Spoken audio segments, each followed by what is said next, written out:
दोस्तों आज 9 ऑगस्ट विश्व आदिवासी दिवस ए आ दिवस कोई सामान्य दिवस नहीं। 9 ऑगस्ट विश्व आदिवासी दिवस ए यूनोए घोषित करेलो एक दिवस है। 9 ऑगस्ट ए एक सामान्य दिवस नहीं। आ 9 ऑगस्ट खाली फक्त घोकंबा गुजरात के भारत देश ની અંદર નહીં ઉજવાતો પરંતુ પૂરા દુનિયાની અંદર દેશોની અંદર આદિવાસી સમાજ વસે છે ત્યાં 9 ઓગસ્ટ આજ દિવસ ઉજવાય છે। दोस्तों 9 ऑगस्ट आदिवासी दिवस ની આપણે અહીંયા ઉજવણી કરી છે અને તમે અહીંયા બધા આદિવાસી યુવા સમિતિના કાર્યક્રમમાં આયા છે તે બદલ તમારો ખૂબ ખૂબ આભાર। વાત કરીએ આદિવાસી સમાજ હક અને અધિકારની તો આપણા બંધારણની અંદર અનુસૂચિ 5 ની અંદર આપણા આદિવાસીના હક અને અધિકાર વિશેની રજૂઆત કરેલી છે પણ આપણે બંધારણના હક અને અધિકાર જાણતા નથી। બંધારણની અનુસૂચિ 5 ની અંદર આપણા હક અને અધિકાર અને રૂઢિગત ગ્રામ સભા વિશેની રચના કરેલી છે પણ અત્યાર સુધી આપણે એના વિશે કોઈ જાણતા નથી। ગુજરાતની અંદર દક્ષિણ ગુજરાતના થી માંડીને ઉત્તર ગુજરાતના પૂર્વ પટ્ટાની અંદર જે આપણો આદિવાસી વસ્તી વસેલી છે આ વિસ્તારની અંદર આદિવાસી સમાજ વસેલો છે।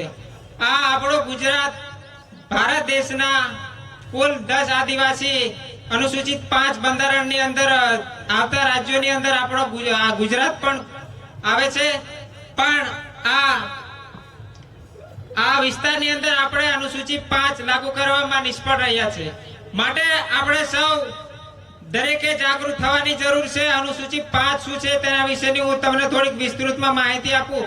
अनुसूचित 5 એ એક રૂઢિગત ગ્રામ સભા બી આપણે આની અંદર કરી શકીએ। अनुसूचित 5 ની અંદર જે अनुसूचित 5 ની અંદર જે વિસ્તાર આવતા હોય એ વિસ્તારની અંદર જે તે સરકારી કર્મચારી કલેક્ટર થી માંડીને પટ્ટાવાળા સુધીને જે કઈ નિમણૂક કરવાની હોય છે તે આદિવાસી સમાજનો નાગરિક હોવો જોઈએ।